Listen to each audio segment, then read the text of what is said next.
You know how chaotic and just weird your dreams feel? Well, what if it wasn't chaos at all? Today, we're going to decode the surprisingly structured language our minds are speaking every single night. Seriously, just think about your last dream for a second. It was probably a totally bizarre collage of stuff, right? Like one minute you're flying through your old high school, the next you're suddenly looking for a lost key in some underwater library.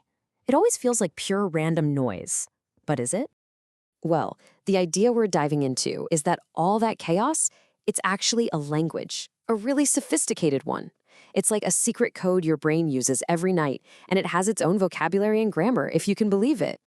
So, this dream language, it doesn't work with logic or sentences, not at all. It communicates through these really compressed symbols and layers of meaning, and the whole thing is driven by pulses of emotion. It's less like reading a book and way more like looking at a collage of intense, meaningful images. So think about it. The language we speak every day is linear, right? A leads to B, it's all built on rules and words. Dream language, it just throws that whole playbook out the window. It's all about layers and symbols, it's based on feelings, and it talks to us through these powerful images and motifs. It's almost like a completely different operating system for your mind. Okay, so if dreams are a language, they've got to have words, right? And this is where it gets really cool. It turns out every single one of us has our own unique personal dream dictionary. So how big is this personal dictionary? Are we talking hundreds of words? Thousands? Get this. The answer is shockingly small. The core vocabulary for your entire dream life is built on just 5 to 12 recurring motifs. That's it. And it's not a bug, it's a feature. It's this incredibly efficient system, using just a few powerful symbols to say so much about what's going on inside us. And these aren't just, random dictionary symbols.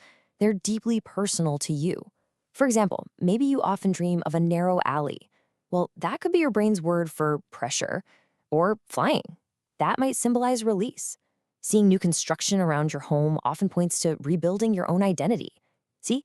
These are the core words your mind uses to tell you what's really happening inside. Okay, so we've got the words, our personal motifs. But what about the grammar? The rules that connect one dream scene to the next. Well, here's the twist. It's not logic. It's emotion. You know those classic jump cuts in your dreams? I mean, have you ever wondered about those? 1 second, you're taking a test you didn't study for, and bam, the next, you're climbing a mountain. The reason for that is that your brain isn't following a logical plot. It's following a feeling. Each scene is chained to the next one by a shared emotional vibe. So let's look at how this works. A pulse of emotion, say a feeling of pressure or threat, might trigger that dream scene of a narrow alley, or that internal need to kind of rebuild yourself. That could show up as a construction site. This emotional syntax is literally the engine that's driving your dream story forward. All right, so we're starting to get the what and the how of dream language, but that leaves the big question. Why? Why does our brain bother speaking this complex, symbolic language every single night? Turns out there's a really profound purpose behind it all. Now, here's a super important rule if you're trying to figure this stuff out. The most obvious thing in the dream, what we call the center of image, is very often not the main message.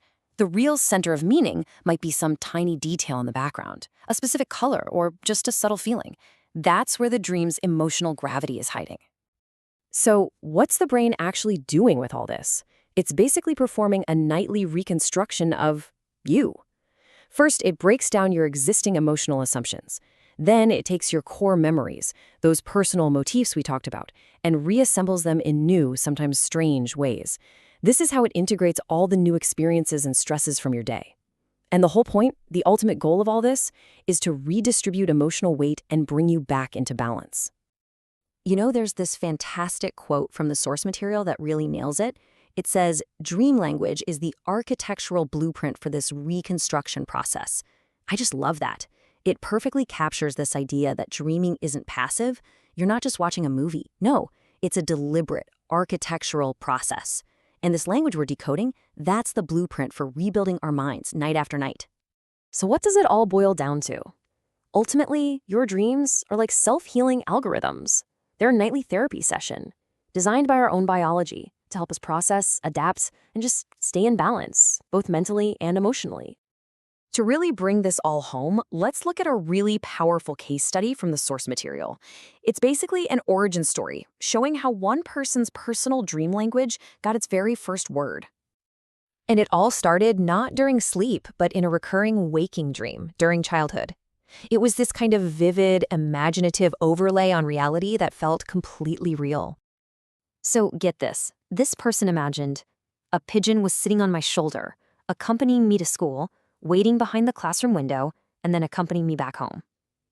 Just imagine that as a kid. A constant, loyal companion. A silent, steady friend who's always there. So, obviously, this pigeon wasn't just a bird. It became the very first word in this person's dream language. It stood for safety, companionship, freedom, and unconditional acceptance. It was, in essence, a mobile emotional stabilizer, a powerful symbol the child's mind created to deal with all the stresses of the world. And that first symbol, that pigeon, became the prototype. It literally laid the foundation for their entire core dream vocabulary. The feelings of freedom and safety that came from that imaginary friend, they evolved into their adult dream motifs, of flying, of escaping, of always seeking open space to find balance. And that brings us to a final, pretty powerful question for you. That pigeon companion was the origin, the very first word of a deeply personal dream language. It really makes you wonder, doesn't it? If your dreams are telling a story in a language that is 100% unique to you, what was your first word?